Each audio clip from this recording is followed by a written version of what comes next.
Okay, JJ, I'll try to make this fast.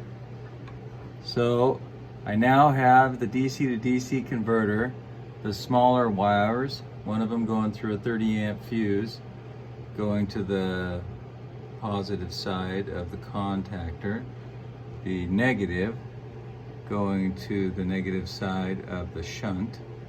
Then I have the bigger cables, positive and negative, going to the battery.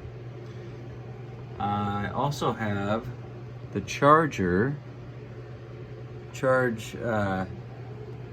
the positive of it going through a 30 amp fuse, going to the contactor, and then the negative side going to the shunt.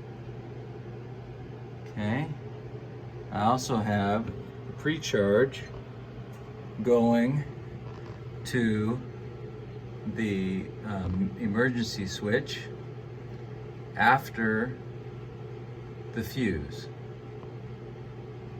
This one blue wire that's not connected is going to go to the 12 volt source going through a 5 amp fuse to the battery. The other side of the charger goes to my charging port. That's self-explanatory. The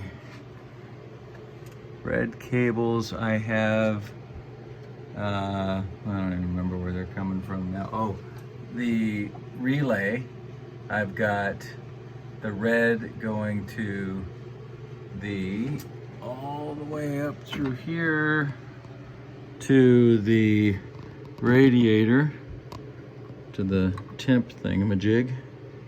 And then I've got the other one from the other side of the red going to the switched 12 volt source. You can't see it through that spaghetti factory. I also have a ground bus bar, one of which is literally going to the ground, and then the other ones go to partially to the fan, which is back over here.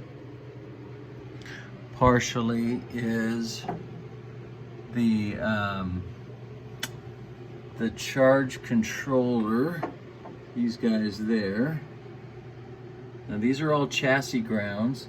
They're not common grounds. And then I still haven't wired up the controller yet, so I got a lot of that stuff to go. This is a huge file, 3 minutes long. I'll stop there, and these are those wires off the charger as well. So I believe partly for the power supply and enabler, and you can see somewhere along here, there we go. You can see here that the CAN bus, part of it has been disabled.